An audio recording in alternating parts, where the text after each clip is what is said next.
Hi, I'm Amy, and welcome to a chronological study of the life of Jesus. Join me as we study the Gospels in order using John MacArthur's book, One Perfect Life. Welcome to Lesson 37. In Lesson 36, we were talking about Jesus being in Capernaum in the synagogue and how he heals the man that is possessed by the demon. So here he is still in Capernaum in Lesson 37. Jesus heals Peter's mother-in-law. So Jesus is going to leave the synagogue of Capernaum, go into Peter's home, encounter the mother-in-law, and heal, and then the aftermath that follows that. So we're going to read the lesson, and I've got 4 points about this lesson that kind of stood out to me. And so let's read first, and then we'll jump into those. Now he arose from the synagogue. As soon as they had come out of the synagogue, they entered the house of Simon and Andrew with James and John. Now when Jesus had come into Peter's house, he saw his wife's mother lying sick with a high fever, and they told him about her at once. They made request of him concerning her. So he came and stood over her and rebuked the fever. He touched her hand. He took her by the hand and lifted her up. And immediately the fever left her. And immediately she rose and served them. When evening had come, when the sun was setting, they brought to him all who were sick and those who were demon-possessed. And the whole city was gathered together at the door. And he cast out the spirits with a word, and he laid hands on all who were sick with various diseases, and healed them, that it might be fulfilled which was spoken by Isaiah the prophet, saying, He himself took our infirmities and bore our sicknesses. And demons also came out of many, crying out and saying, You are the Christ, the Son of God. And he, rebuking them, did not allow them to speak, for they knew that he was the Christ. So the first point I have is about the Sabbath in Capernaum, the Sabbath. So what is going on here in Capernaum? The who, what, the where, the when, all the things, what's happening. So Jesus has been in Nazareth and he came down to Capernaum. He made his first call of the main 4 disciples, Peter, Andrew, James, and John. They're here in this story as well. He was going to the synagogues, and in the synagogue, he heals the demon-possessed man. This story comes right after it, and this is believed to be that same Sabbath day, right? So he's healed the man of the demon possession in the synagogue that day, and he leaves the synagogue and he goes to Peter's house. So Peter and Andrew, James and John, they live in Capernaum, so he's going to Peter's house. And Peter has a wife. Peter's the only one that's mentioned as having a wife because he's got a mother-in-law, and she's sick. So this is what is happening as far as it's a Sabbath day. He's been healing in the synagogue, that demon-possessed man. Then he goes on over to Peter's house. Well, there were rules in the Jewish law about what they could do on the Sabbath. There was rules on how far they could travel, what was considered work, and all of that. So he leaves the synagogue and just goes to camp out at Peter's house. And later, the people will bring people once it is sundown. So the Jewish day went from sundown to sundown. So like 6 p.m. to 6 p.m. That was their day. 6 p.m. through the night up to the next day to 6 p.m. That was one day to them. So they didn't carry the same kind of clock that we do. So they bring the people to Peter's house once sundown hits, and it's not the Sabbath anymore. So that should be something to keep in mind when you're looking at what they're doing and what time of day, because it mentions it. When evening had come, when the sun was setting, the people got up and moved about. So they're coming off of that Sabbath day to the next day at 6 p.m. and they're beginning to get up and move around because the restrictions have lifted from the Sabbath day. And so there was rules about that. So he's going, like I said, Capernaum was his home base while he was doing the ministry in the Galilean area. He's hanging out at Peter's house. That's kind of what he's doing. And another thing to note, though, let's put this first. Archaeologists and historians have excavated this synagogue in Capernaum, and they believe it might be this synagogue. and it was a latter first century synagogue, and it was built on top of a synagogue from a previous time. And remember, I was talking about synagogues in the last video, that they try to elevate them. They try to make them the higher ground of the area so that they're very prominent. You can tell that's a synagogue because it was important. They try to elevate that area. Well, they excavate this synagogue and they find kind of the flooring and see that it was built on top of another one. And they believe that probably was the synagogue that we're talking about here, the exact same one. Well, across the way, very close in proximity, they excavated another building. And it was believed to have been an early church, an early Christian church. And so what it was it was a building with a very centralized area for people to gather, a very large central area for people to gather. And it was a home as well. And so a lot of people have speculated, and the historians and archaeologists really do believe that was Peter's home, because it mentions like immediately coming out of the synagogue, he goes into Peter's home. So he wasn't traveling across the city or anything. They were very close. And so with the proximity of the excavations, they believe that might have been Peter's home that then became an early Christian church there in Capernaum.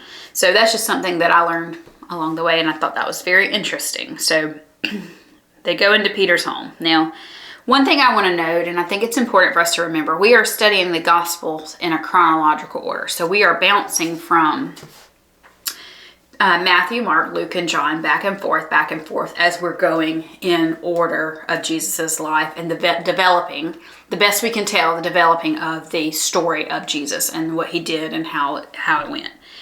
So this story here is not in the same order in each gospel. It's not in the same chronological order. So in Matthew, they put it in Matthew chapter 8. So that's quite a jump forward, and we haven't studied the Sermon on the Mount yet. That's earlier in Matthew. We haven't gotten to that yet. But this story is after that in Matthew. But we believe it happened before. Okay, so some of the Gospels put it in different areas. Matthew puts it in chapter 8 and beyond because he begins to do a bunch of stories about healings. And this is a healing, and he kind of puts it in there to show a different theological thrust of Jesus's ministry of healing. And so the thing I want to note here is that we are studying chronologically, and we are losing, by doing that, we are losing the theological thrust of each gospel. So if you were to go back and study Matthew individually, Mark individually, Luke individually, and John individually, you would get a different portrait of Jesus. You would get a different theological thrust, and that would be a wonderful exercise to do and a great study to have. But that is not how we are doing it. We are trying to do the big picture of Jesus' ministry by doing it chronologically. So that's just something I want to throw in there to keep in mind, because some of these stories will pop up kind of out of order in the Gospels, and it'll make you feel like, why is this here? When did it happen? But remember, we are trying to go in order, and each gospel is not necessarily concerned about chronology as much as their theological thrust. So that's just something to keep in mind as to why we might be bouncing around some. All right, so that's what's going on in Capernaum. He's left the synagogue. He's gone to Peter's mother-in-law house. Okay, so now the next point I have is the mother-in-law. All right, so she's sick with a high fever. Luke writes this as well. He's a physician. He was one of Paul's traveling companions, and he writes the book of Acts and the book of Luke as well. And he was a physician, and he notes that she has a high fever. He's one to note that it was a high fever, which indicates that it could have been a very serious illness that she had. And so she's sick with a high fever, and she's laying in the home on the Sabbath, and Jesus walks in. Well, Jesus doesn't really do anything when he walks in. It says, we'll read it again, he saw Peter's mother-in-law sick, and they told him at once. They made a request of him, so he came and stood over her. So Jesus didn't necessarily see the sick and run right to her and pick her up and heal her right away. He comes in and he assesses the situation. He sees her, he sees what's going on, and then they bring the request to him. So he, already sees it, knows the situation, but then they bring the issue to him. So he did not do anything. And then they informed him of the condition pretty quickly and what was going on and the fever and everything. And they asked for help. It says they made requests concerning her of him. And only after they asked did he actually go over there, stand over her. He rebukes the fever. So we talked about last lesson, rebuking being a criticism or a disapproval of a behavior or something. So he's looking at the situation and he says, no, this fever shouldn't have her. We're not doing this. The fever needs to go away. And so he only does that, though, after they've made request. After they've gotten his attention, after they've brought it to him, he does something. And he rebukes the fever. He takes her hand and he heals her, picks her up. He removes the fever and he restores her to full energy. So there's two things going on here. He makes her well, but he also heals her to the point where she has none of that post-sickness weakness that we have sometimes. You still kind of feel puny a little bit after you're sick. She shouldn't have any of that weakness. She jumps up immediately, and begins to serve them. As a response to him healing her, she gets up and then carries on about her day and serves them food and takes care of them as the leader, as the woman, the hostess of a household. She gets up and fulfills duties, and that is service to Jesus for healing her. So two things are going on here. He is healing, he is rebuking this fever, but he also is restoring her to full health, full strength, full pre-sickness, full health that she had. And so two things I want to note here is Jesus is sometimes waiting for us to move and to ask him before he will move. And that's not to say that that's everything. That's not a blanket statement. This is a sometimes kind of thing that, Jesus says ask and seek and knock. He talks about that we should be diligent to bring our requests to him. So the method isn't, oh, well, it'll work itself out. That's not necessarily the Christian mentality. We do trust God to work things out, and we do trust that he is sovereign and the way he sees fit is how he will make it work out. But that does not mean we are not obligated to pray. That does not mean we are not obligated to bring our requests to him. The Father knows what you need before you ask. But there's the implication there that we are still supposed to ask, that we are supposed to seek, that we are supposed to knock, and that we are supposed to diligently bring our requests to him. He wants us to bring all things to him. He wants our faith and our trust in him and bring it to him is sometimes what he's waiting for before he makes the move. Jesus is in there. He knows the woman's need. He knew the woman's need before he ever walked in the house. He knew this would be happening. But he doesn't immediately jump in. He waits to see their faith shown, and then he moves. And so, in a way, God is always trying to move our hearts before he moves to heal us, before he moves to remedy the situation, whatever it is that we would be asking. He is waiting to see our hearts move. He is waiting to move within us before he's going to change anything. So he sometimes is waiting on us. Sometimes is waiting on us to get on board before he takes action. Now that's not to say that I think the principle is clear here that he always possesses the power to change. He always possesses the power to heal. He always possesses the power to shift your circumstances, to change things. So the issue is not, can he do it?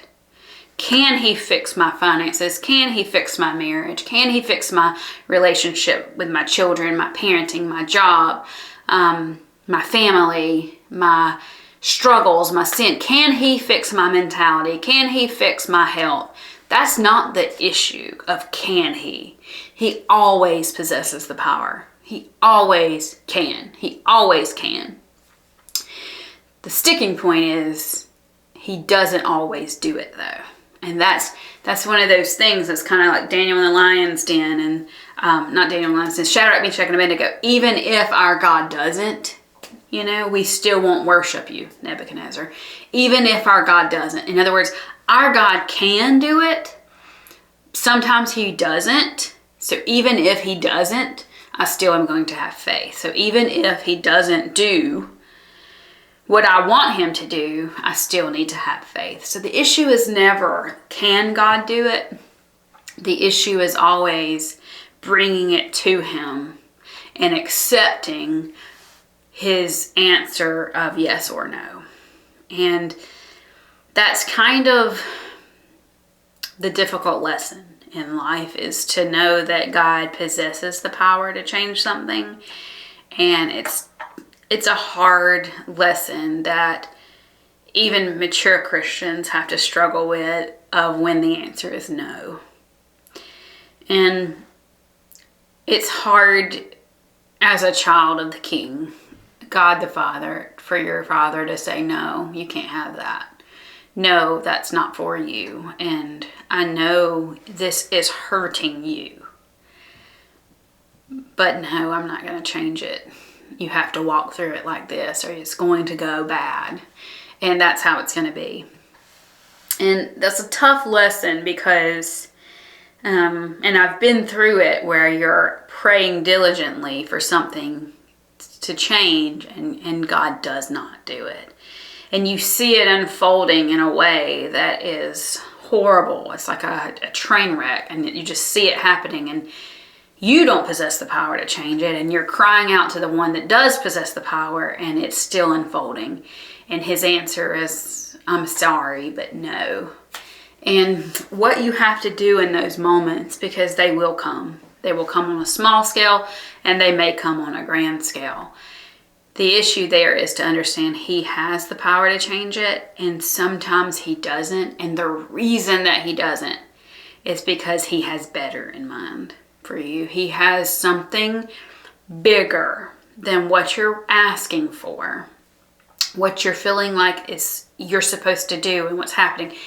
If that is a no, it is because he has something better for you. When he's taking away something or keeping you from something, it feels like, then it's because he's got something even better and glorious in mind for you. So the journey from understanding the no, not right now, to the journey of, oh, I see why you did it, is rough. It's rough. But what you have to do in that time between is understand when it's a no, when I'm going through a season where God is not stopping what is happening, it is because he is building something in me. He is doing something in me that is creating a strength and a maturity in me that I would not get any other way than going through this. In the end, I am being used in this moment to create something in me that is lasting and is permanent and is glorious for his kingdom, till I can get here where it's what is better. And so that is a very hard lesson to learn. And James chapter 1 talks about count it all joy when you fall into various trials, because the testing of your faith produces patience. And I'll try to find it really quickly. But in essence, it is, consider it all joy, my brethren, when you encounter various trials, knowing that the testing of your faith produces endurance, and let endurance have its perfect result, that you may be perfect and complete, lacking in nothing. And this idea is that when you're going through those trials and struggles and you're crying out to God, please fix it, please change it, and he's saying no, then understand, all right, he is doing something in my life, and it is going to create in me a more mature, a more perfect, a more complete, a more whole, a more strengthened, a more faithful Christian. So I can be better on the outside of it, I'm at the end of it, than I am now. And that is something that is really difficult for us to wrestle with. But in the end, because we know God can do it. And I think that's the hard part, is understanding that God can do it, but he chooses not to. So the other verse I have that kind of ties into this is 2 Corinthians chapter 4, verses 16 through 18. And so it's this time of struggle when you're in the in-between, understanding it's a no, but you don't see what's coming. It says, therefore we do not lose heart, because though our outer man is decaying, so this idea that the world around us the external, the things we don't take with us kind of thing. It may be changing, it may be decaying, it may be dying, a situation may be falling apart. Okay, so although the outer man is decaying, the answer is no, it's not happening. Yet our inner man, your faith, your soul, the strength of your substance, of who you are, the inner man is being renewed day by day. So your spirit is growing stronger, even in the midst of a situation not being what you wish it could be. So therefore we do not lose heart. But though our outer man is decaying, yet our inner man is becoming renewed day by day. For momentary, so temporary, light affliction, so this struggle that you're in is temporary, is producing for us an eternal weight of glory far beyond comparison. So what you're struggling with now and where you are going, it does not compare at all to what you're struggling with. What you're going through and what you're feeling and how this is affecting you is momentary, and it's painful, but it's light compared to this eternal glory that you're going to get because you're going through this, because this change that is happening in your heart and in your spirit and your soul is so much better than if he'd have left you in that situation and said yes and allowed you to have what you thought you wanted. You would not become the Christian that you're going to be. So it says, while we look not at the things which are seen, but at the things which are not seen. For the things which are seen are temporal, meaning temporary here on earth. But the things which are not seen are eternal. So this eternal change is happening in those moments when he is telling you, I've got something better. The answer is no, and it hurts and it's painful. And you're like, but you can change it, but I'm not going to change it because what I am doing in you is more glorious than if I were to say yes in the moment.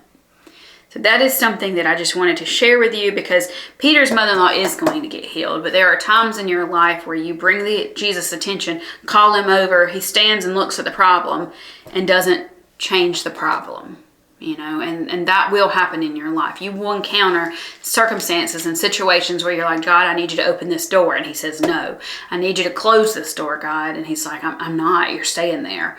Or I need you to fix this. And he's like, this is how it's going to be. Because what the struggle you're facing now, or the situation that you're in now, is producing in you something that is changing you into the person he wants you to be. And that is a far better person and a far stronger Christian and a believer who has a tested faith that you can count it all joy, because you will have a faith that has been tried by fire and is pure, and it is something that you will never walk away from, never be able to deny. There is evidence there that your God is so good to you, even though you walked through the thorns and the briars and the fire and all the things. What you have after that is something that is a treasure you could have never had before. And so, again, this is totally the opposite side of the coin, but I feel like as Christians sometimes we get this understanding that life is supposed to be easy, and when we ask, God's supposed to do what I tell him to do, and that's not how life is. So what do you do then when your faith is challenged because God is not doing what you think he should do? And then you have to understand he is working for you something greater and bigger than you could ever imagine. Hang in there, keep the faith, stay with him, stay obedient, and stay watchful for what is coming. Because what is coming will blow your mind from what you had. From where you were with God before to where you will be with God, you will not want to go back. And so just hang on to that as a hope for the days when God says no. But here, okay, we'll go back to what I was saying. Here he's going to heal. But the point of this whole second point was bring the issue to Jesus. And sometimes bringing the issue is what he needs before he will move on and heal and do. And the question here is, are we diligent in asking God for our needs? Are we, because this falls on us then, are we diligent then to ask for what we need? Are we strong enough to pray these big prayers of faith? Are you the one that just assumes it's all going to work out so you don't say anything to God and just wait and see what happens? There is a place for, hey God, this is what's going on, handle it, and then you just step back and let him have it. But then there's also a place for the widow who came before him and kept asking, and the judge finally gives her what she wants. And Jesus says, like that, you to be persistent with God. So if it matters big to us, we need to make sure we take it to him. And so are we diligent enough in our prayer lives to ask God for the big things, to say, hey, I would like to be here. God, I want this out of my life. I would like to see this happen. Can you please heal this person? Can you please change this circumstance? Like, there is a place for us to be diligent and pray these big faith-filled prayers and ask him. And sometimes that unlocks, and I don't want to use like a woo-woo term kind of thing, but sometimes that's what it takes to kind of unlock that place where God will begin to move and you'll begin to see it because you're in it with him now. That's what he's waiting for, is to move your heart towards him, and then he can move your circumstances. So that's a long-winded second point about what was going on with the mother-in-law and how Jesus moved. The third point, and I'm going to move forward, is the whole city gathers. So what's happening here is he has healed the man on the Sabbath, and then he goes home and heals Peter's mother-in-law, and then they hang out a while. Well, then nighttime hits, evening hits, sunset hits. And like I said, at sundown, it begins the next day. So all the people, not everyone, but all, meaning a lot of people in Capernaum, begin to bring all of their sick, all of their afflicted people to the doorstep of Peter's home. So you have to put your eyes on that and imagine in your imagination what that looks like to have these people just standing on Peter's doorstep. This is not a massive home. This is not a huge city. This is a crowded street nearby the synagogue, and there's just a throng of people there, with people on stretchers and people in their arms and people drug on little mats and sitting there waiting. And you got to think it like the worst ER situation you've ever seen. They're all sitting there just needing healing. And that's what they open the door, and it looks like a crowded ER after a massive attack. It's just people everywhere. What's going on, you know? And they begin to be able to move around after the Sabbath. If you want to check that, that's Exodus chapter 20, verse 10, that talks about the sundown to sundown and not being able to move about. So they brought all the ones with physical needs and those helpless people. It says they were... they carried them. They brought to him all who were sick. So the term there is kept carrying. Is kind of the Greek term. The way it works out is that they continued to bring people. And so in my mind, I'm seeing them bringing, and then, you know, my neighbors need help, so I got my person. I go over there and help them pick their person up and bring them. And then I see this person, and oh yeah, this neighbor, and we pick this person up and we bring them. And they just continued to bear the weight of their neighbors on their own body, to tote them to Jesus, to bring them to Jesus, and to unload them on Peter's doorstep. And so this town was working together to kind of continue to bring their sick, their weak, their helpless, their ones that had great need. They were trying to bring them to where Jesus was. Now why? Because he's just healed that man and cast out that demon.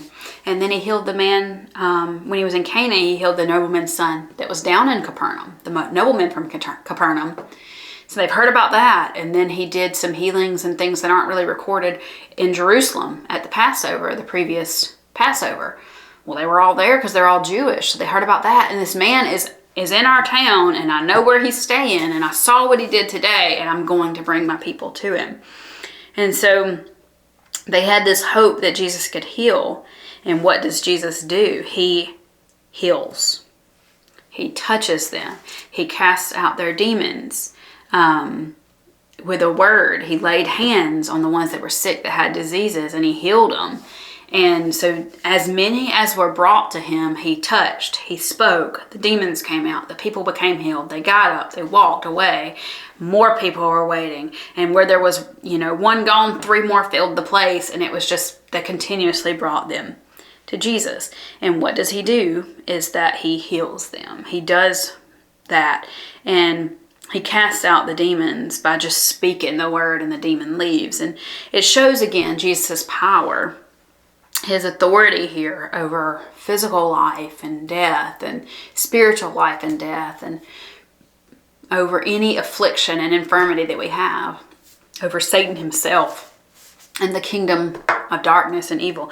Jesus has power over all of that. These people were filled with hope and compassion, similar to the compassion that Jesus has for the people. And they just physically carried as many as they could to bring to Jesus. The ones that were whole brought the ones that were not whole. And if that's not a picture for us as Christians who have the Spirit of God living within us and understand what it means to be forgiven by God, what it means to feel whole with the Spirit residing in us, and we go get those that need that. We go get the ones that we see are broken and not whole, and we bring them to the Father who will make them whole. And that's exactly a physical picture of a spiritual idea of what we should be doing as well. Jesus is the only hope we have to deal with the issues of life, to deal with what circumstances we face. We should turn to Him and cast all of our cares and worries and anxieties. That's 1 Peter 5:7, all that on Him, because that's what He wants. He wants us to unload our life onto Him and bring it to Him and ask for help, because He's the only one that can fix it. And in the same vein, then, we should have such compassion on our neighbors and those that we love and those that we see that are broken, that need some kind of healing. We should have that kind of compassion on them, that we fight for them spiritually to get to Jesus, that we should bear their weight on us to bring them to Jesus, that we should have that kind of compassion. And so my question then is, do we go to spiritual war for those that we love? Are we the ones that bear the weight of the ones that we love in prayer and fight for them spiritually and start the conversation with them, show them the way to Jesus, see their brokenness and know how to make them whole and bring them to Jesus for Him to do that? Are we ones that will fight for the spiritual wholeness of the ones that we love? And I think that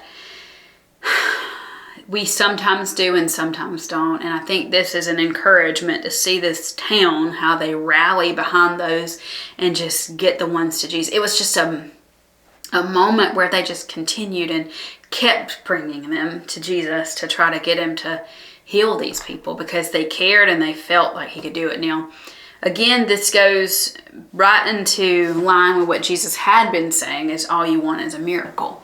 But He's doing it. He's not turning them away. And again, out of this crowd, not all will believe that He is Messiah. Some will take the healing and run, and that's just is what it is. But out of this crowd, some of these people will give their life to Him. And so their motives may have just been compassion and healing, but Jesus does it. They bring it to Him, and He does do it. And that should be the way we are with those that we love. We should bring them to Jesus.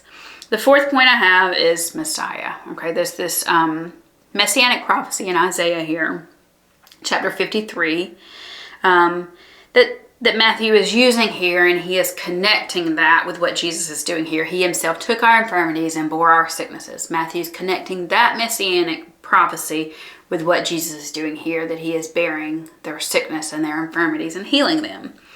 And so he is showing, Matthew is doing his best to show here that this is pointing to Him being Messiah. So he is connecting Jesus with being the Messiah. And then the demons, Luke then tells of the demons crying out and saying, "You are the Christ, the Son of God. You're the Holy One." And Jesus rebuking them and telling them, don't say that out loud, because like the previous lesson, God is looking for the Israelites, for the believers to say Jesus is the Christ, not the demons.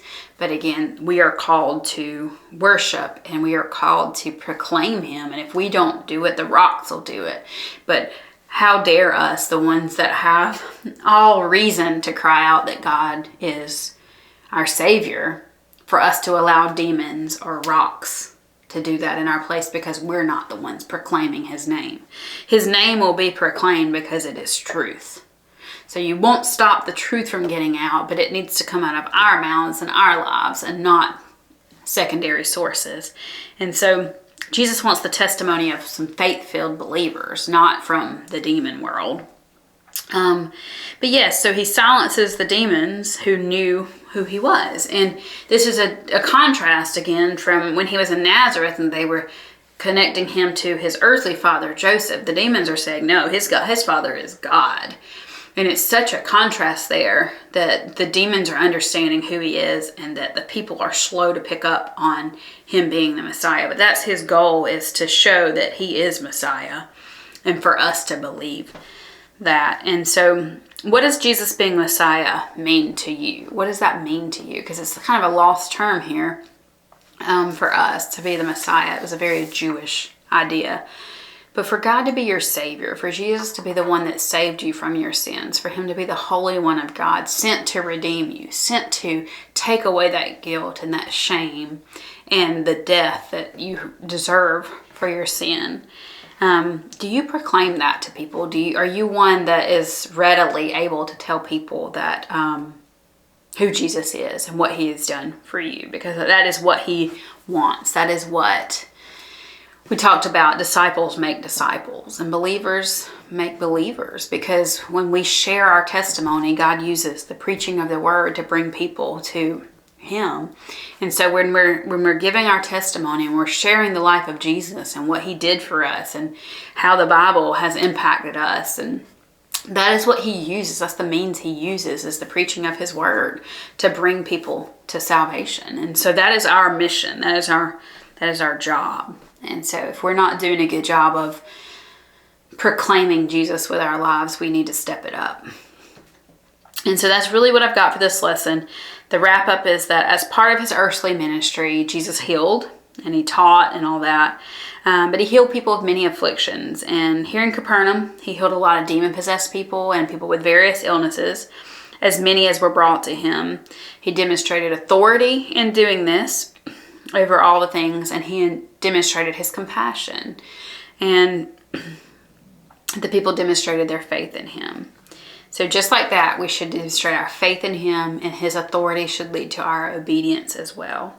And we should bring all things to him, all of our needs, all of our concerns, and put that on Jesus and let him deal with it and let him take care of it. And likewise, we should fight for those around us to bring them to Jesus as well, to bring all of their, the ones that are broken, so that he can make them whole. So that's pretty much what I've got here. I hope that you can take something away from this lesson.